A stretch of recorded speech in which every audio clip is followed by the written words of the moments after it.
قل يا عبادي الذين أسرفوا على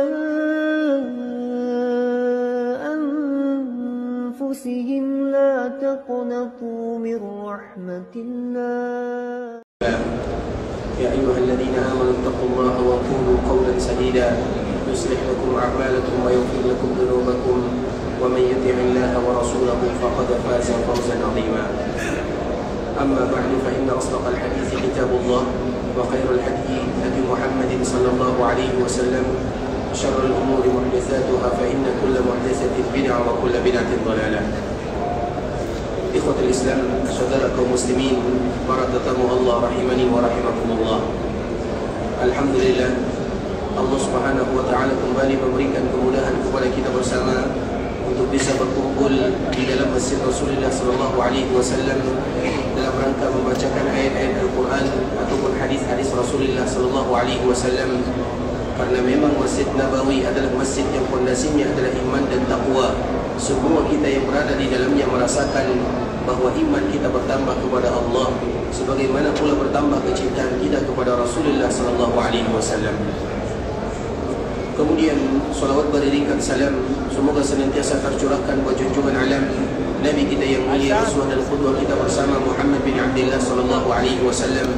Di antara kewajiban yang tidak boleh kita lewatkan adalah bagaimana setiap harinya kita harus mengucapkan salam dan salawat kepada Nabi sallallahu alaihi wasallam. Allahumma salli ala Muhammad wa ala ali Muhammad kama sallaita ala Ibrahim wa ala ali Ibrahim innaka Hamidum Majid. Allahumma barik ala Muhammad wa ala ali Muhammad kama barakta ala Ibrahim wa ala ali Ibrahim innaka Hamidum Majid. Ikhwatul Islam, saudara kaum muslimin, para tetamu Allah rahimani wa rahimakumullah. Alhamdulillah, pada kesempatan kali ini kita akan kembali membacakan beberapa hadis Nabi sallallahu alaihi wasallam, tentunya yang berkaitan dengan bulan Ramadan, yang mana sebelumnya telah kita jelaskan bagaimana keutamaan dan kemuliaan bulan Ramadan, yang mana bulan Ramadan itu merupakan hadiah dari Allah Subhanahu wa taala kepada kita sebagai umat Nabi sallallahu alaihi wasallam, karena Allah Subhanahu wa taala memberikan diskon yang begitu banyak. Allah Subhanahu wa taala memberikan kepada kaum muslimin, terkhusus kita sebagai umat Nabi sallallahu alaihi wasallam, banyak yang ditawarkan oleh Allah Subhanahu wa taala. Tinggal bagi kita mau tidak mengambil tawaran Allah Subhanahu wa taala atau tidak. Makanya di dalam sebuah riwayat disebutkan, ikhwatul Islam, apabila Ramadan datang, maka Ramadan itu akan memanggil. Seolah-olah Ramadan itu dia memiliki suara, atau seolah-olah Ramadan itu berbentuk apa yang dipanggil dan apa yang dikatakan dalam bulan Ramadan. Maka bulan Ramadan ini seolah-olah dia mengeluarkan suara sambil mengatakan, ya baghiyal khairi aqbil, wahai kalian yang selalu menginginkan kebaikan, sekarang masanya, maka laksanakanlah, lakukanlah ketaatan kepada Allah, lakukanlah hal-hal yang bisa mendatangkan kebaikan kepada kalian dalam urusan dunia dan juga dalam urusan agama kalian. Kemudian Ramadan juga kembali mengatakan, wa ya baghiyasy syarri aqsir, wahai mereka-mereka yang menginginkan keburukan, maka tinggalkanlah keburukan tersebut. Artinya, ikhwatul Islam, itu adalah panggilan bulan Ramadan kepada kaum muslimin. Ramadan yang memanggil kita untuk melakukan kebaikan, sebagaimana Ramadan pula lah yang memanggil kita untuk meninggalkan hal-hal yang akan mendatangkan dosa dan kemaksiatan. Kemudian, ikhwatul Islam, di antara hadis yang berkaitan dengan bulan Ramadan, masih berkaitan dan berbicara tentang keutamaan bulan Ramadan, adalah sebuah hadis yang dibawakan oleh Imam Ahmad di dalam kitabnya Musnad dari sahabat Abu Hurairah radhiyallahu taala anhu, bahwasanya Rasulullah sallallahu alaihi wasallam mengatakan, "U'tiyat ummati khamsa khisalin fi Ramadan." Sesungguhnya umatku ini mereka diberikan 5 keutamaan di bulan Ramadan yang tidak diberikan kepada umat-umat yang lainnya. Dan kita harus tahu, ikhwatul Islam, apabila disebut dengan kalimat umat, baik itu di dalam Al-Quran ataupun di dalam hadis-hadis Nabi sallallahu alaihi wasallam, maka di dalamnya ada 2 makna. Kita harus tahu apa kalimat umat dan apa maknanya. Karena semua mereka yang lahir setelah Nabi sallallahu alaihi wasallam diutus menjadi nabi dan menjadi rasul, maka mereka merupakan bagian daripada umat Nabi sallallahu alaihi wasallam. Hanya saja umat Nabi sallallahu alaihi wasallam terbagi kepada 2. Yang pertama disebut dengan ummatud da'wah. Siapa mereka disebut dengan ummatud da'wah? Semuanya semua mereka yang lahir, semua mereka yang ada setelah Nabi diutus menjadi Nabi dan menjadi la yasma'u bi ahadun min hadhihi al-ummah yahudiyyun wala nasraniyyun thumma la yu'minu bima ursiltu bih illa kana min ashabin nar. Tidak satu pun dari umat ini, baik itu beragama Yahudi atau Nasara atau yang lainnya, kemudian mereka tidak mau menerima dakwah Nabi, maka mereka termasuk orang-orang yang dimasukkan ke dalam neraka oleh Allah Subhanahu wa taala. Sehingga semua mereka disebut dengan umat Nabi. Tapi umat apa? Ummatul dakwah. Kemudian yang kedua disebut dengan ummatul ijabah. Ummatul ijabah apa maknanya? Ummatul ijabah itu artinya adalah umat yang mengijabah dakwah Nabi sallallahu alaihi wasallam. Ummatul ijabah itu artinya adalah umat mereka yang berikrar akan Nabi sallallahu alaihi wasallam bahawa sesungguhnya Nabi adalah utusan terakhir, utusan Allah Subhanahu wa taala. Itulah disebut dengan ummatul ijabah. Artinya kita ini termasuk ke dalam kategori ummatul ijabah. Nah, di dalam hadis-hadis Nabi sallallahu alaihi wasallam banyak sekali yang disebutkan oleh Nabi sallallahu alaihi wasallam dengan kalimat umat, tapi harus kita membedakan antara dua makna daripada kalimat ummah. Yang pertama disebut dengan ummatul da'wah, yang kedua disebut dengan ummatul ijabah. Ummatul da'wah, mereka yang semestinya harus menerima dakwah Nabi, tapi faktanya mereka tidak mau menerima dakwah Nabi. Sedangkan ummatul ijabah adalah mereka yang seharusnya menerima dakwah Nabi, namun faktanya mereka menerima dakwah Nabi, maka disebut dengan ijabah. Mereka yang mengijabah seruan Nabi sallallahu alaihi wasallam. Nah, di dalam hadis ini ikhwatul Islam disebutkan oleh Nabi sallallahu alaihi wasallam, "U'tiyat ummati khamsa khisalin fi Ramadan." Umatku artinya umat yang beriman kepada Allah dan beriman kepada nabinya, atau yang disebut dengan ummatul ijabah. Maka Nabi sallallahu alaihi wasallam menyebutkan, sesungguhnya umat ijabah atau umatku yang menerima dakwahku ketika mereka bertepatan dengan bulan Ramadan, maka mereka akan diberikan 5 keunggulan atau 5 keutamaan, 5 karunia yang tidak pernah diberikan kepada umat-umat sebelumnya. Artinya ikhwatul Islam, bahawa ternyata puasa bukan hanya diwajibkan kepada umat Nabi sallallahu alaihi wasallam, mulai dari umat Nabi Adam, kemudian umat-umat setelahnya, maka ada yang namanya istilah puasa. Hanya saja tata caranya berbeza. Dan di antara salah satu perbezaannya ikhwatul Islam, kalau umat dulu mereka berpuasa bukan dari terbit fajar sampai terbenam matahari, bukan dari terbit fajar sampai terbenam matahari, tapi mereka puasanya lama sekali. Bahkan begitulah dulu tata cara berpuasanya umat Nabi sallallahu alaihi wasallam. Di awal puasa ini diwajibkan ikhwatul Islam, bukan seperti yang kita lakukan, tidak.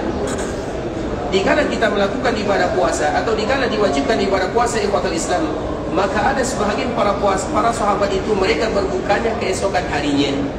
Maka terkenal di dalam agama yang bernama wisal. Wisal itu ikhwatul Islam adalah ibadah puasa yang betul-betul disyariatkan.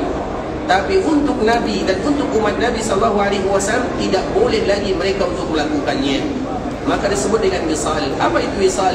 Mereka yang berpuasa lebih daripada terbit matahari sampai terbenamnya matahari, kemudian mereka kembali menyambungnya.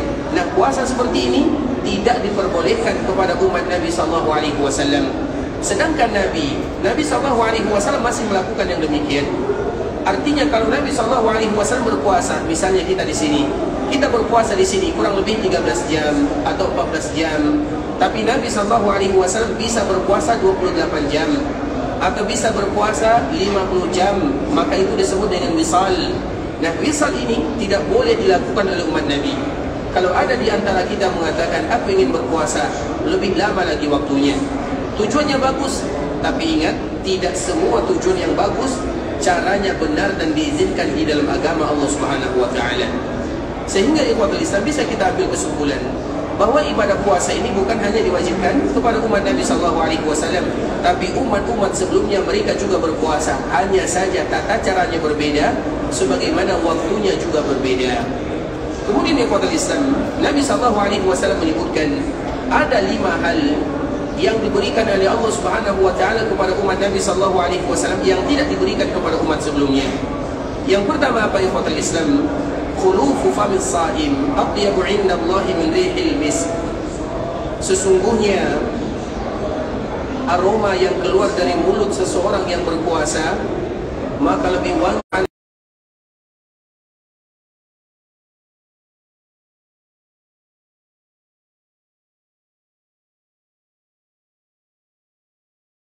kosong perutnya, lambungnya tidak berisi. Ketika lambung mereka ini tidak berisi, kemudian dikala mereka mengeluarkan angin atau hawa, baik itu dari depan ataupun dari belakang, terkhusus dari depan, maka hawa itulah yang menyebabkan ada baunya. Jadi bau itu bukan dari mulut, tapi bau itu ikhwatul Islam adalah dari perut. Sehingga dari sini para ulama mereka berbeza. Bagi mereka yang senantiasa menggunakan seperti siwak, atau mereka yang membersihkan giginya dengan odol misalnya, atau dengan sesuatu yang bisa membersihkan mulutnya, maka para ulama mereka berbeza di sana. Sedangkan masalah bersiwak ikhwatul Islam, maka siwak itu tentunya bebas bagi kita untuk melakukannya, baik kita berpuasa di bulan Ramadan ataupun dikala kita tidak berpuasa. Hanya saja dianjurkan itu tidak dilakukan di akhir-akhir hari atau di terakhir-terakhir dikala kita Ramadan. Seperti misalnya sekarang di sore hari ini. Di sore hari ini ikhwatul Islam, maka tidak lagi dianjurkan bagi kita bersiwak, atau tidak lagi dianjurkan bagi kita untuk membersihkan gigi, gosok gigi misalnya. Kenapa demikian? Karena kita sudah melakukannya di pagi hari atau di siang hari, dan gigi kita itu bersih. Yang bau itu bukan berasal dari gigi, bukan berasal dari mulut, tapi berasal dari perut. Dan ketahuilah ikhwatul Islam, apabila ada sesuatu yang baunya kurang wangi karena beribadah kepada Allah Subhanahu wa taala, maka itu mulia dan mulia di sisi Allah Subhanahu wa taala. Dan di antara salah satu kemuliaannya, ketika kita berpuasa, maka kita akan mengeluarkan bau yang tidak sedap. Tapi ingat, dikala kita bermunajat kepada Allah, maka di saat-saat itu pula lah kita akan dikabulkan doanya oleh Allah Subhanahu wa taala. Makanya dikala kita berdoa, terutama dikala kita mengeluarkan bau yang tidak bagus, tapi itu wangi di sisi Allah, dikala seorang hamba mengatakan ya Allah, maka Allah akan terima doanya, Allah akan kabulkan permintaannya. Sehingga bagi kita yang berpuasa, berdoa itu bukan hanya dikala kita berbuka sahaja. Ingat itu baik-baik ikhwatul Islam. Seorang yang berpuasa, doanya akan dikabulkan oleh Allah Subhanahu wa taala. Kapan doanya dikabulkan? Mulai dia dari menahan dirinya, tidak makan, tidak minum, dari terbit matahari atau dari terbitnya fajar atau masuknya fajar sampai terbenamnya matahari. Semua waktu ini adalah waktu di mana doanya dikabulkan oleh Allah Subhanahu wa taala. Iya, ada kekhususan waktu tersebut lebih ditingkatkan pengkabulannya di akhir waktu. Kenapa demikian? Karena kita dalam keadaan lemas. Kita dalam keadaan betul-betul badan kita ini, terutama mulut kita, mengeluarkan bau yang tidak sedap.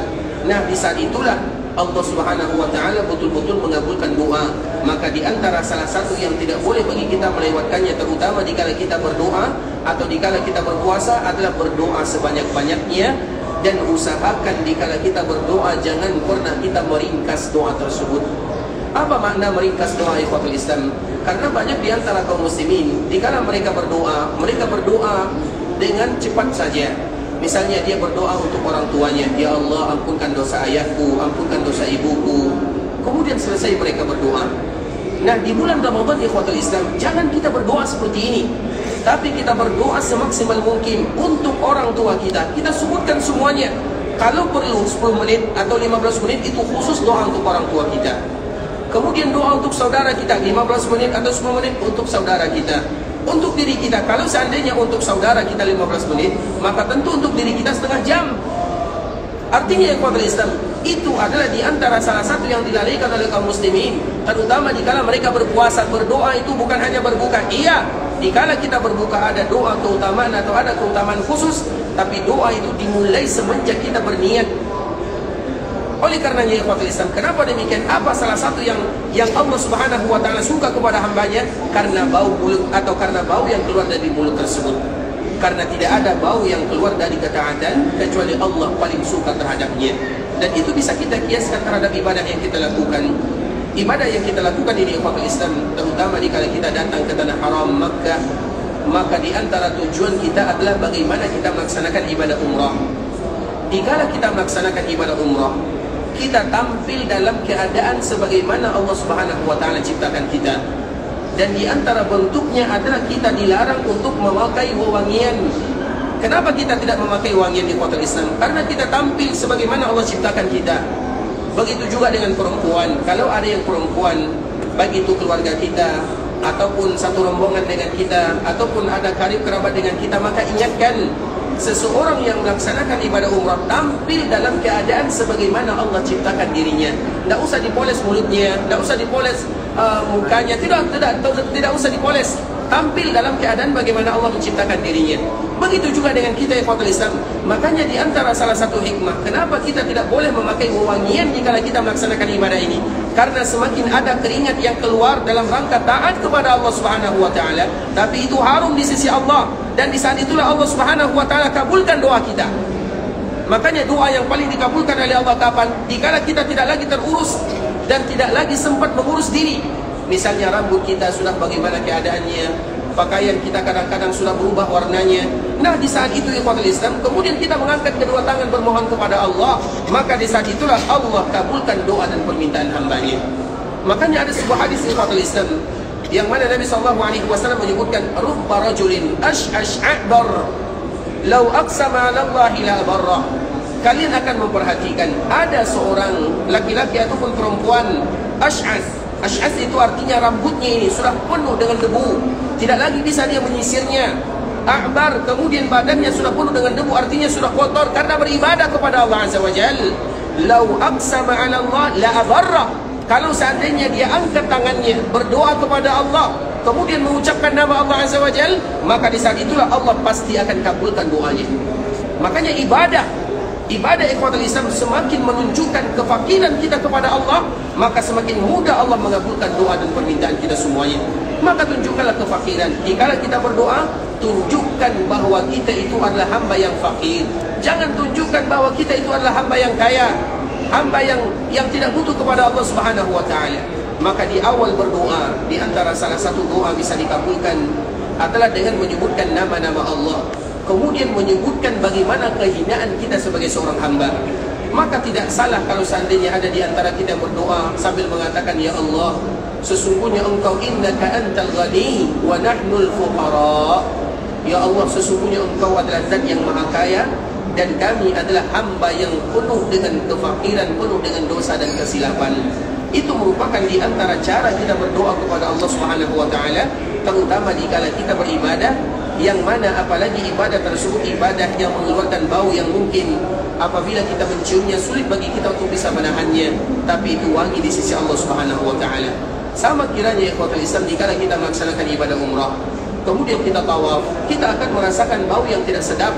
Itu di sisi kita sebagai manusia, tapi di sisi Allah Subhanahu wa taala itu wangi ibarat kasturi, dalam rangka Allah Subhanahu wa taala menerima amal ibadah seorang hamba. Nah, begitu juga ikhwatul Islam dengan apa yang tadi telah kita sebutkan, bahwa di antara salah satu yang diberikan oleh Allah Subhanahu wa taala kepada umat Nabi sallallahu alaihi wasallam adalah sebagaimana yang disebutkan oleh Nabi, khulufu famis shaim atyabu indallah. Sesungguhnya bau yang keluar dari mulut seorang yang berpuasa lebih indah, artinya tidak sama, tapi lebih indah, lebih wangi daripada al-misk. Al-misk itu adalah bentuk minyak wangi yang paling harum. Dan kami rasa ikhwatul Islam, kita belum pernah merasakan apa yang namanya misk. Karena misalnya dikala kita pergi ke sini, di antara hadiah yang sangat indah adalah minyak wangi. Kira-kira minyak wangi kita berapa harganya? Paling tinggi harganya 300 rial atau 500 rial. Itu baru rendah, belum sama dengan al-misk. Al-misk itu ikhwatul Islam, itu ribuan bahkan puluh ribu harganya. Artinya apabila al-misk yang ada di dunia, bagaimana dengan al-misk yang ada di dalam surga Allah Subhanahu wa taala? Artinya tidak bisa kita membayangkannya. Kalau seandainya ada minyak wangi yang begitu indah, harganya mungkin 1.000 atau 2.000 rial, tapi bayangkan bagaimana dengan al-misk, betul-betul harum yang sangat indah di sisi Allah Subhanahu wa taala. Kemudian ikhwatul Islam, makanya di dalam sebuah hadis qudsi Allah Subhanahu wa taala menyebutkan, "Unduru ila ibadi haula ja'uni syu'than khubra." Coba perhatikan hamba-hambaku tersebut, mereka datang beribadah kepadaku dalam keadaan kusut masai, dalam keadaan compang-camping, dalam keadaan beribadah, dan keadaan mereka tersebut adalah gara-gara beribadah kepada Allah Subhanahu wa taala, sehingga dengan itu pula Allah berikan kepada mereka pahala yang luar biasa. Kemudian yang kedua ikhwatul Islam, keutamaan yang Allah Subhanahu wa taala berikan kepada umat Nabi, terutama bagi mereka yang berpuasa, wa tastaghfiru lahumul malaikatu hatta yuftiru. Bagi mereka yang berpuasa ikhwatul Islam, maka ketahuilah sesungguhnya malaikat Allah Subhanahu wa taala senantiasa berselawat kepadanya. Dan kita tahu ikhwatul Islam kalimat salawat, dan selalu kita ulang, kalimat salawat, kalimatnya memiliki satu lafaz, tapi memiliki makna yang berbeza antara satu dengan yang lainnya. Allah juga bersolawat, malaikat juga bersolawat, kita juga bersolawat. Allah subhanahu wa ta'ala bersolawat kepada nabinya, iya. Allah subhanahu wa ta'ala juga berbaik,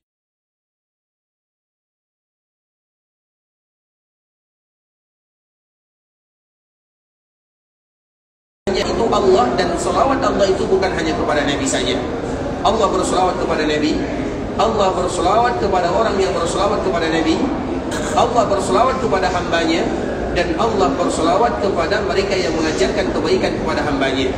Makanya di antara salah satu dalilnya ikhwatul Islam, inna Allaha wa malaikatahu yusalluna ala muallimil khair. Sesungguhnya Allah dan malaikatnya bersolawat kepada orang-orang yang mengajarkan kebaikan kepada hamba Allah subhanahu wa ta'ala. Dan itu selawat Allah. Apa makna selawat Allah kepada Nabi?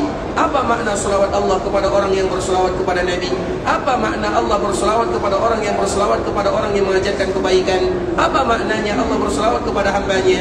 Di antara maknanya, Allah akan agungkan nama mereka di langit sana.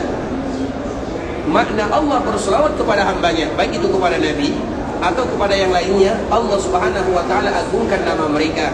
Allah puji mereka di kalangan para malaikatnya.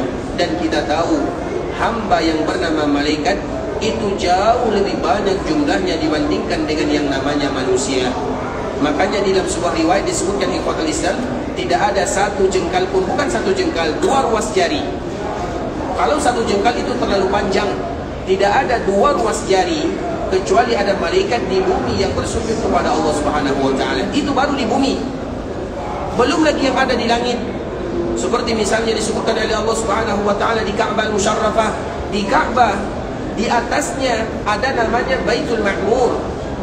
Baitul Ma'mur itu, kalau seandainya manusia tawaf di Ka'bah al-Musharrafah, maka malaikat juga tawaf di sana, namanya Baitul Ma'mur. Kalau untuk kita namanya Ka'bah, kalau untuk mereka namanya Baitul Ma'mur. Tapi mereka masuk ke dalamnya, satu hari masuk 70.000 orang. Mereka yang masuk tidak akan pernah keluar lagi, dan itu setiap hari. Artinya berapa jumlah mereka? Sangat banyak. Maka Allah menyebutkan, wa ma ya'lamu junuda rabbika illahu. Tidak ada yang tahu jumlah tentara-tentara Allah tersebut kecuali Allah sahaja. Artinya kalau kita ikhwatul Islam, kita sebagai manusia, kita bisa menghitungnya. Ada namanya sensus. Baik itu secara kenegaraan, setiap daerah, setiap negara, mereka punya jumlah penduduk masing-masing. Bisa bagi kita untuk menghitungnya. Kalau malaikat, bagaimana cara kita menghitungnya? Artinya banyak sekali makhluk Allah yang ada di bumi yang bernama malaikat, dan juga yang ada di langit. Nah, di antara makna Allah berselawat kepada hambanya, Allah banggakan mereka kepada malaikat-malaikat ini. Kalau seandainya malaikat ikhwatul Islam, malaikat itu juga ada malaikat penghuni langit ke-7, ke-6, ke-5, ke-4, ke-3, ke-2, ke-1. Semua mereka ada di sana. Nah, kalau seandainya Allah memuji mereka yang ada di langit sana, maka yang ada di langit mengatakan Allah memuji fulan bin fulan. Makanya dalam sebuah riwayat ikhwatul Islam, karena kalau Allah subhanahu wa ta'ala sudah memuji, membanggakan seorang hamba, artinya Allah cinta kepadanya. Kalau Allah cinta kepada hamba, maka Allah akan menyampaikan kepada para malaikat yang ada di sekitarnya, terutama malaikat-malaikat yang memikul arash. Dan malaikat yang memikul arash itu ada 8 jumlahnya. Dan salah satu sifat malaikat pemikul arash ini, jarak dari telinga dan ke bahunya itu kurang lebih 40.000 tahun melakukan perjalanan. Besar sekali ikhwatul Islam. Kemudian ikhwatul Islam, Allah menyampaikan, wahai hambaku, aku cinta kepada fulan. Maka malaikat-malaikat ini menyampaikan kepada malaikat yang ada di bawah, kepada malaikat yang ada di langit ke-7, disampaikan, wahai fulan, sesungguhnya Allah sayang dan cinta kepada fulan. Kemudian disampaikan ke bawah, sesungguhnya Allah sayang kepada fulan. Disampaikan ke bawah, dan pada akhirnya sampailah ke langit pertama. Dan langit pertama menyampaikan kepada penduduk bumi, wahai penduduk bumi, sesungguhnya Allah sayang dan cinta kepada fulan, fa'ahibbu, maka wajib bagi kalian untuk menyayanginya. Maka ada orang ikhwatul Islam, ada orang yang kalau kita lihat, kita sayang melihatnya, kita cinta kepadanya, padahal kita tidak kenal, tapi kita sayang. Kenapa demikian? Karena Allah yang menanamkan rasa sayang, karena Allah sudah sayang kepadanya. Dan itu melalui perantara malaikat-malaikatnya. Itulah di antara makna Allah berselawat kepada hambanya. Dan orang yang paling kita sayangi, yang mana Allah berselawat kepadanya adalah Muhammad bin Abdullah sallallahu alaihi wasallam. Kita tidak pernah melihat Nabi secara wujud nyata. Iya, mungkin ada sebagian kita yang bermimpi bertemu dengan Nabi, tapi secara wujud nyata belum waktunya. Tapi kita sayang kepada Nabi, kita rindu kepada Nabi. Kenapa demikian? Karena Allah mencintainya, sehingga semua makhluk pun mereka mencintai Nabi. Bahkan jangankan manusia, benda-benda mati pun mereka semuanya sayang dan cinta kepada Nabi sallallahu alaihi wasallam. Misalnya kita contohkan Bukit Uhud yang ada di belakang sana. Kalau seandainya ada di antara kita yang berziarah ke Bukit Uhud ikhwatul Islam, maka di tulisan-tulisan yang ada di pinggir jalan akan disebutkan hadhihi tabah, hadhihi tabah. Jabal Uhud yuhibbuna wa nuhibbu. Pasti itu ada tulisannya. Ketika kita hampir sampai ke Bukit Uhud, maka ada tulisan, ketahuilah sesungguhnya Bukit Uhud ini adalah bukit yang cinta kepada kita, dan kita pun cinta kepada mereka. Sebab daripada hadis ini adalah karena Nabi SAW. Artinya Uhud ini sayang kepada Nabi, padahal dia benda mati. Kerikil yang ada di Mekah sayang kepada Nabi. Makanan-makanan juga sayang kepada Nabi. Pohon kurma yang mati juga sayang kepada Nabi. Kenapa demikian? Karena Allah sudah sayang kepada Nabi-Nya, maka semua makhluk pun tentu sayang kepada Rasulullah SAW. Dan itulah makna solawat dari Allah kepada hambanya. Kemudian yang kedua, malaikat juga bersolawat. Malaikat juga bersolawat kepada hambanya. Malaikat juga bersolawat kepada Nabi. Malaikat juga bersolawat kepada orang yang bersolawat kepada Nabi. Dan malaikat juga bersolawat kepada orang-orang yang mengajarkan kebaikan. Tapi maknanya tidak sama. Kalau Allah yang bersolawat, artinya Allah membanggakannya dan Allah mencintainya. Tapi kalau malaikat yang bersolawat, artinya adalah istighfar. Dan itulah yang disebutkan di dalam hadis ini ikhwatul Islam. Artinya, maka malaikat berselawat kepada orang-orang yang berpuasa. Artinya selawat atau malaikat itu beristighfar kepada mereka-mereka yang berpuasa. Sampai kapan mereka akan berselawat kepada orang-orang yang berpuasa? Hatta yuftiru, sampai mereka berbuka. Maka itu merupakan di antara kemuliaan yang kedua ikhwatul Islam, ketika malaikat-malaikat yang berdoa kepada Allah Subhanahu wa taala, memintakan ampun kepada kita bersama sampai kita berbuka. Artinya malaikat senantiasa menaungi orang-orang yang berpuasa karena Allah Subhanahu wa taala. Dan kita tahu kalau malaikat yang berdoa, maka pasti dikabulkan oleh Allah Subhanahu wa taala, karena mereka memiliki kekhususan di sisi Allah Subhanahu wa taala.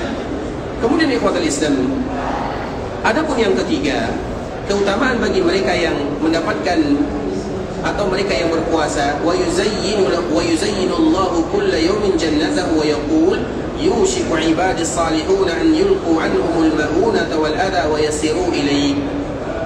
Kemudian ikhwatul Islam, kita tahu tentang masalah surga. Surga ini ikhwatul Islam, ia memiliki cerita yang sangat indah. Dan surga itu kalau kita berbicara tentang surga, apakah surga itu sudah ada atau belum? Surga itu sudah ada atau belum? Surga itu sudah ada. Tapi surga itu sudah sempurna atau belum? Itu yang harus kita bedakan antara dua ini. Surga sudah ada. Semua kita tahu surga sudah ada, karena Allah yang menyebutkannya. Tapi apakah sudah sempurna isinya? Sudah sempurna wujudnya? Dan itu dikembalikan kepada sifat penduduknya masing-masing. Bisa dipahami? Ibarat rumah, dikala kita membangun rumah, kamu ada rumah atau belum? Maka jawaban kita, kami sudah ada rumah. Tapi pembuatan rumah ini apakah sudah sempurna? Maka jawabannya belum.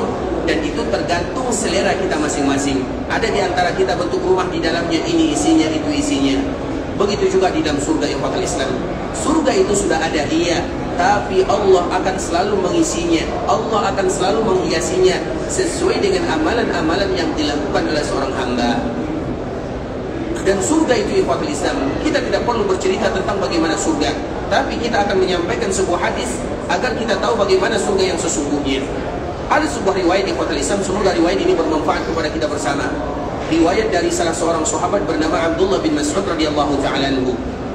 Dan ini merupakan cerita yang sangat indah yang diriwayatkan oleh Imam Bukhari di dalam kitab Tauhid.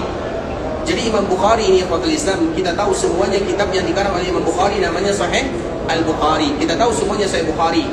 Dan di dalam Sahih Bukhari ini, kitab yang terakhir dia berikan judul namanya Kitab Tauhid. Kenapa Imam Bukhari mengakhirkan kitab Tauhid? Karena menginginkan apabila kita wafat dalam keadaan Tauhid, maka ini pahala dan balasannya. dan di antara salah satu balasannya adalah surga Allah Subhanahu wa taala. Baik ikhwatul Islam, kita bercerita tentang surga agar kita tahu bagaimana keindahan surga. Dan ini kita bercerita ikhwatul Islam hadis yang diriwayatkan dari Imam Bukhari dari sahabat Abdullah bin Mas'ud. Di dalam hadis ini ada beberapa riwayat diceritakan, salah satunya menceritakan tentang orang yang terakhir sekali keluar dari api neraka dan orang yang terakhir sekali masuk ke dalam surga. Orang yang terakhir setelah dia keluar dari api neraka, tidak ada lagi yang keluar dari api neraka. Neraka dikunci untuk selama-lamanya. Setelah dia masuk surga, maka tidak akan pernah lagi ada yang masuk surga. Surga dikunci untuk selama-lamanya. Apa ceritanya ikhwatul Islam? Ceritanya ada salah seorang yang dia dikeluarkan oleh Allah dari api neraka. Dikala dia dikeluarkan dari api neraka, dia merasakan pada dirinya sendiri, aku adalah orang yang paling beruntung sedunia.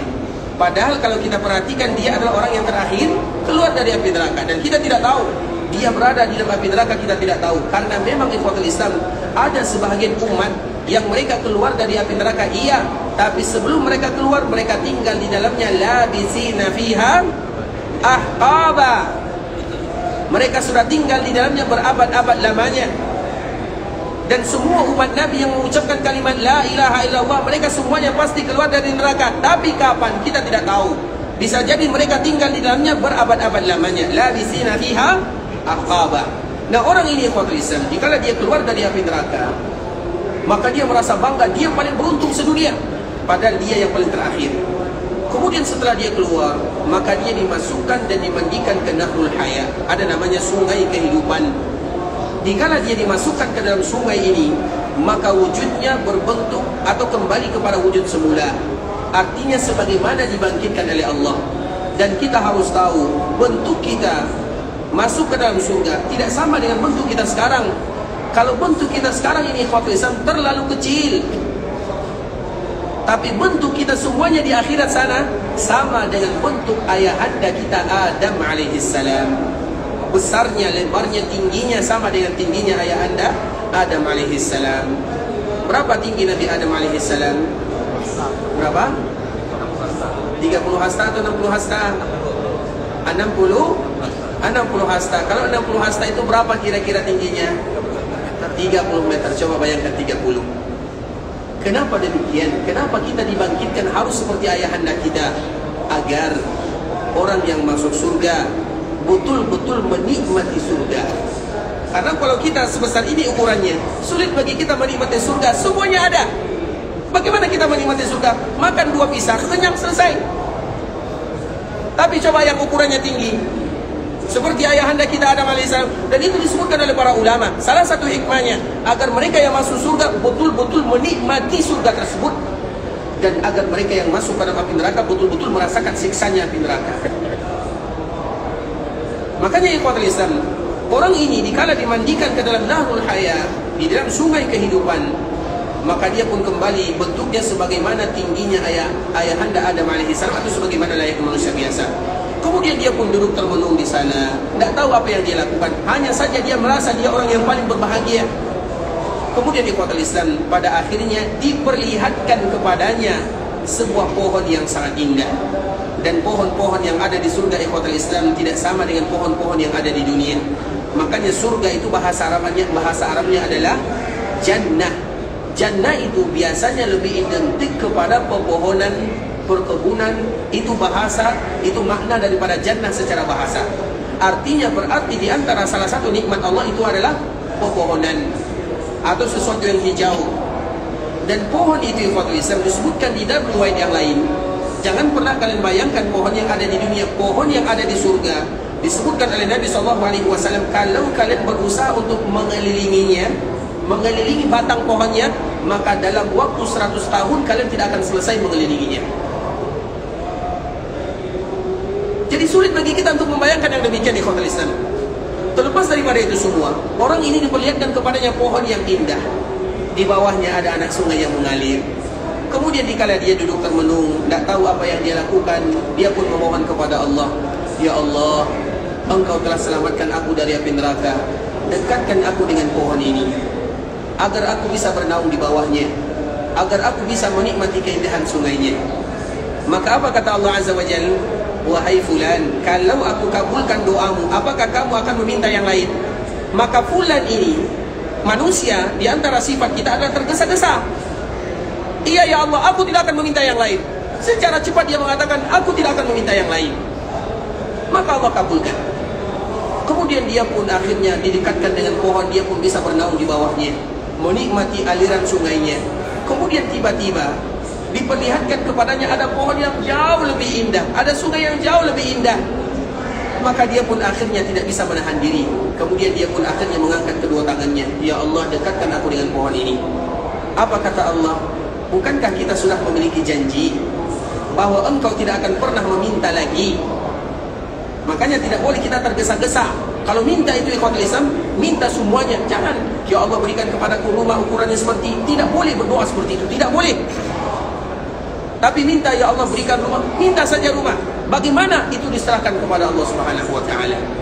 Makanya tidak boleh ada orang mengatakan, ya Allah masukkan aku ke dalam surga, istananya seperti ini, bidadarinya seperti ini. Tidak boleh. Karena nanti kalau kita masuk ke dalam surga, yang kita minta itu hanya sesuai dengan bayangan kita sahaja. Sedangkan surga tidak pernah terbayangkan. Namanya sama, tapi bagaimana hakikatnya tidak ada yang tahu.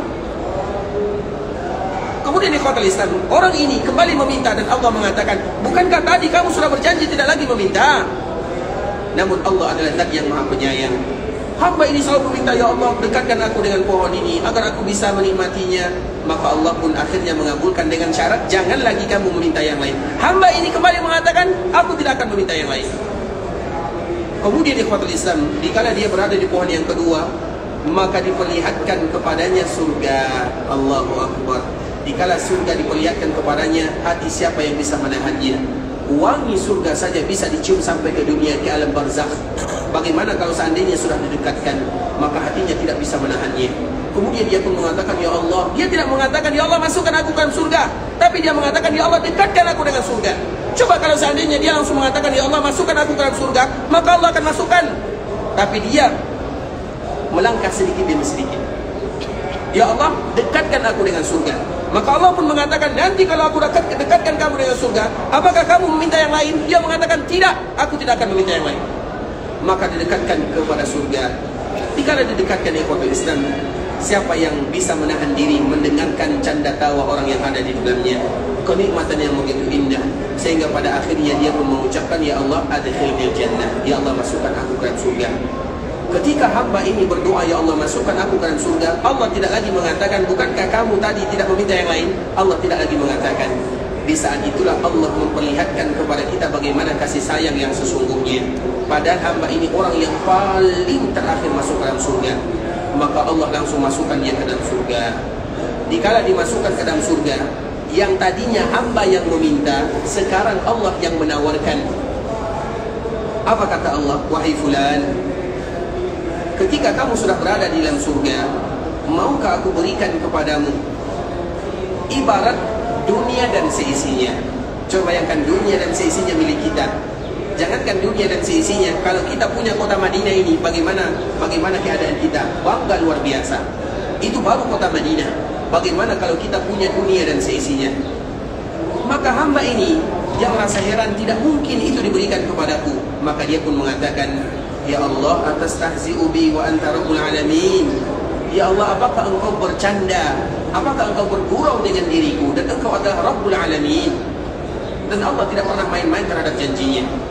Innallaha la yukhliful mi'ad. Makanya di dalam kaidah ada namanya wa'dun, ada namanya wa'idun. Wa'dun itu artinya janji, wa'idun artinya ancaman, sama-sama wa'ada. Wa'dun artinya janji, wa'idun artinya ancaman. Wa'dun, Allah tidak pernah bermain-main dengan janjinya. Kalau wa'idun, ancaman, kadang-kadang Allah lewatkan. Kita contohkan misalnya, agar kita tahu apa perbedaan wa'dun dengan wa'idun. Wa'dun itu ikhwatul Islam, ibarat contohnya seorang guru. Guru mengatakan, kemudian dia memberikan latihan kepada muridnya dan mengatakan, kalau ada di antara kalian yang nilainya sempurna, aku akan berikan hadiah. Kemudian guru ini, ketika ada salah satu murid nilainya sempurna, dia tidak memberikan hadiah. Apa namanya? Padahal dia sudah berjanji, tapi dia tidak memberikan hadiah. Apa namanya? Dia menipu muridnya, ya atau tidak? Tapi kalau kita balikan, guru mengatakan sekarang kita ulangan atau ujian. Kalau ada di antara kalian yang nilainya rendah, aku akan hukum dia. Kemudian tiba-tiba ada muridnya ulangan atau nilainya rendah. Tiba-tiba guru tadi tidak menghukumnya. Apa namanya? Dia tidak jadi menghukumnya, apa namanya? Sayang atau dusta?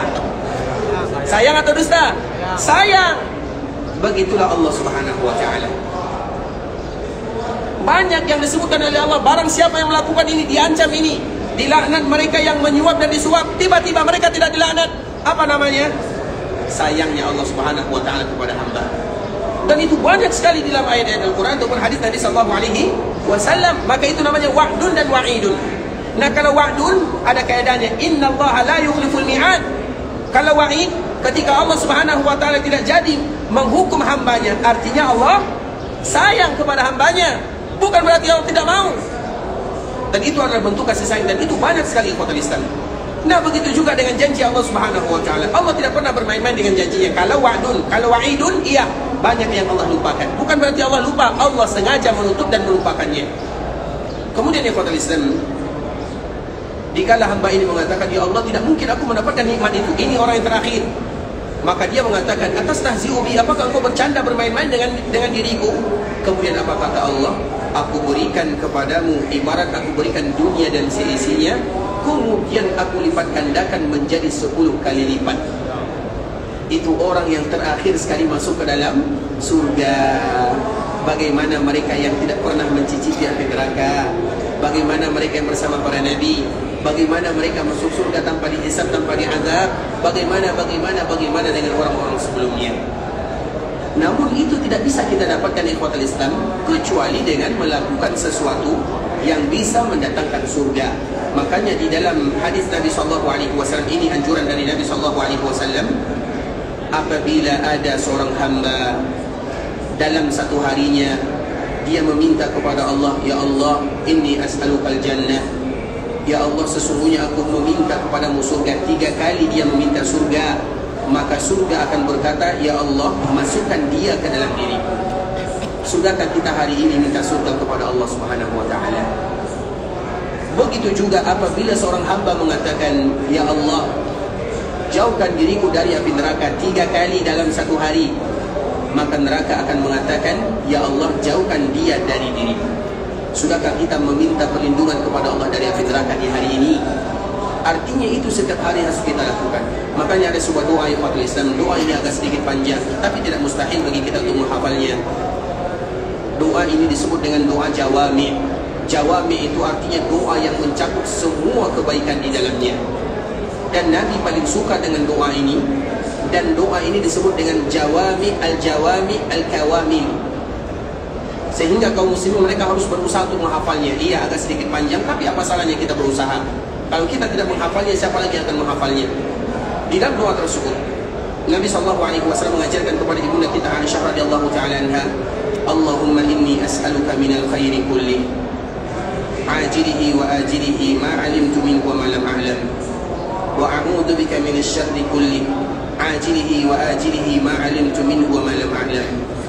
Allahumma inni as'aluka khaira ma sa'ala 'abduka wa nabiyyuka Muhammadun sallallahu alaihi wasallam, wa a'udzu bika min syarri ma 'adha minhu 'abduka wa nabiyyuka Muhammadun sallallahu alaihi wasallam. Allahumma inni as'aluka al-jannah wa ma qarraba ilaiha min qawlin aw 'amal, wa a'udzu bika minan nar wa ma qarraba ilaiha min qawlin aw 'amal. Allahumma inni as'aluka an taj'ala kulla qada'in qadaitahu li khair. Ada yang hafal? Ada yang hafal doanya? Doa ini ikhwatul Islam, tidak semestinya seorang mukmin untuk meninggalkan doa ini, karena doa ini mencakup semuanya. Sama dengan doa Rabbana Atina.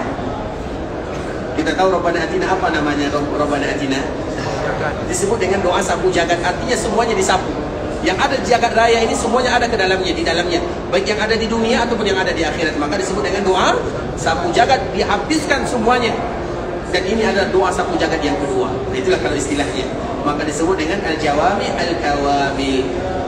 Nanti bisa kita cari sendiri ya.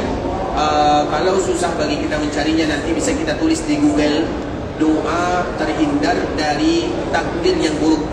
Karena di akhir ayat atau di akhir hadis ada doa ini. Kalau di awal itu sulit bagi kita untuk mencarinya, tapi nanti bisa kita cari di internet, doa agar terhindar dari takdir yang buruk. Maka di awalnya, Allahumma inni as'aluka minal khairi kulli. Ya Allah, aku meminta kepadamu semua kebaikan yang sekarang ataupun yang akan datang. Aku bermohon kepadamu dari semua keburukan sekarang ataupun yang akan datang. Dan aku meminta kepadamu, ya Allah, semua kebaikan yang diminta oleh Nabi. Dan Nabi sudah sempurna permintaannya. Dan aku pun berlindung dari semua keburukan yang Nabi berlindung darinya. Dan Nabi permintaannya dan perlindungannya sudah sempurna. Artinya semua doa yang Nabi panjatkan kepada Allah dari kebaikan, berikan kepada kami. Semua keburukan yang Nabi berlindung kepada Allah darinya, jauhkan kami darinya. Itu maknanya. Bukankah doa ini merupakan doa al-jawami al-kawamil? Sempurna doa ini, semua kebaikan ada di dalamnya.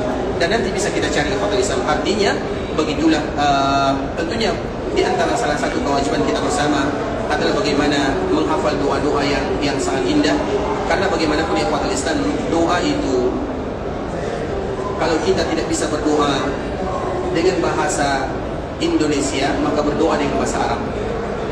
Itu hukum asalnya. Apa? Berbalik ya. Karena doa kita panjang, maknanya pendek. Kalau doa Nabi singkat tapi penuh dengan makna. Kita doanya itu 1 jam, tapi kalau untuk Nabi baru 2 kalimat saja. Atau doa Nabi. Makanya doa yang paling bagus itu adalah doa bahasa Arab atau doa Nabi SAW. Maka dianjurkan bagi kita paling tidak 1 minggu kita hafal 1 doa. Minggu kedua atau paling tidak 1 bulan kita hafal 1 doa. Berarti 1 tahun kita hafal tambahan doanya 12 doa. Kita sudah berumur berapa sekarang? Sudah 30, sudah 40, sudah berapa doa kita hafal? Apakah umur kita lebih banyak daripada doa yang kita hafal? Umur kita 30 semestinya sudah 30 doa. Kalau umur 40 semestinya sudah 40 doa. Sekarang kita tanya, umur kita 40, sudah berapa doa kita hafal? Apakah sudah ada 5 atau 6? Makanya latihan ya, latihan. Makanya ikhwatul Islam, kaum muslimin itu adalah kaum yang iqra. Ikhwatul Islam, saudara kaum muslimin, kita tidak bisa melanjutkan pembahasan kita ya. Artinya sampai di sini saja, insyaallah besok kita akan kembali menyambung pembahasan kita ini. Dan semoga Allah Subhanahu wa taala memberikan keridhaan kepada kita bersama. Dan kita masih bercerita tentang surga, karena memang di antara salah satu keutamaan mereka yang berpuasa, Allah berarti ketika Allah menghiasi surga untuknya, ada makna sebelumnya. Makna sebelumnya berarti Allah sudah sediakan surga untuknya. Karena tidak mungkin Allah menghiasi surga untuknya kecuali surga untuknya sudah ada. Bisa dipahami? Tadi Pak Lisan, sampai di sini pembahasan yang bisa kami jelaskan. Yang benar dari Allah Subhanahu wa taala, yang salah dari diri kami pribadi karena kurangnya ilmu kami, karena kebodohan dan kejahilan kami mohon dimaafkan. Kalau ada kata-kata yang salah, kalimat-kalimat yang kurang tepat, kami mohon dimaafkan. Kalau ada yang ingin bertanya, kami persilahkan. Kemarin masih ada yang bertanya yang sempat kami belum menjawabnya, ada? Yang kemarin? Ya silakan. Apa pertanyaannya kemarin, kami lupa. Baik ikhwatul Islam, pertanyaannya adalah masjid yang ada perkuburannya. Ingat ikhwatul Islam, antara perkuburan dengan masjid adalah 2 hal yang harus dipisahkan. Apa buktinya? Banyak sekali ikhwatul Islam. Buktinya cukup bagi kita untuk mendengarkan cerita tentang Nabi saja. Nabi pertama kali datang ke kota Madinah, maka dia sampai di sebuah kabilah yang namanya Amr bin Auf. Kabilah ini ada di Masjid Quba. Berarti Nabi tinggal di sana beberapa waktu, 4 hari lamanya. Kemudian Nabi menginap di rumah salah seorang yang bernama Kulthum bin Hadam. Jadi sahabat ini adalah sahabat yang Nabi tinggal di rumahnya pertama kali datang ke kota Madinah. Setelah 4 hari Nabi sampai di sana, Nabi datang ke sini, ke tempat kita ini. Ketika Nabi di sini, maka para sahabat yang ada di sini mereka berlomba-lomba untuk menampung Nabi. Ya Rasulullah, tinggal di rumahku. Pada akhirnya ada salah seorang sahabat yang bernama Abu Ayyub Al-Ansari.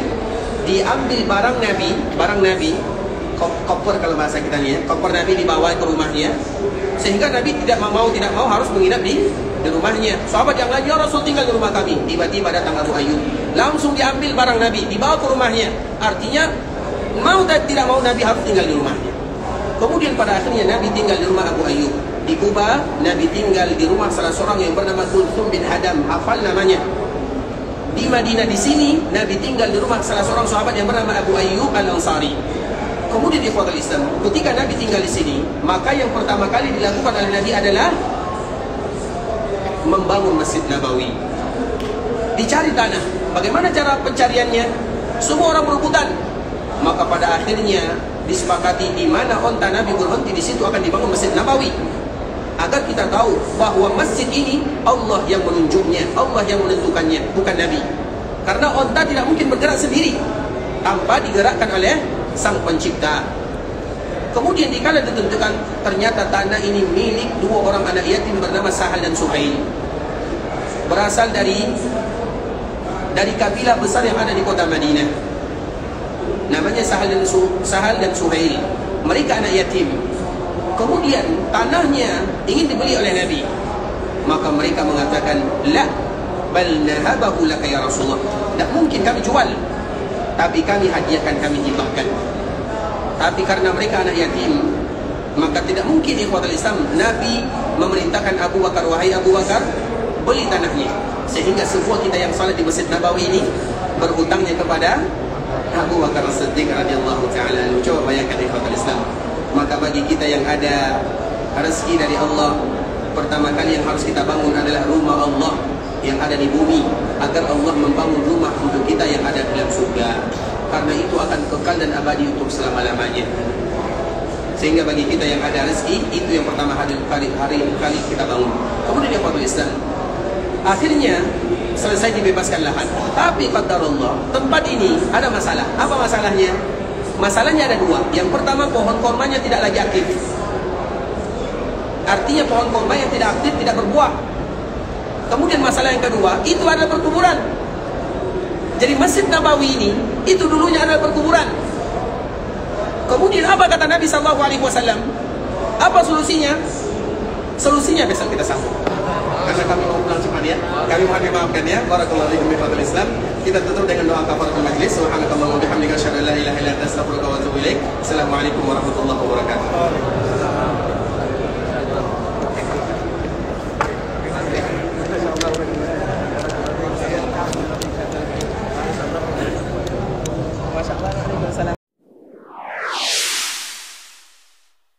قل يا عبادي الذين أسرفوا على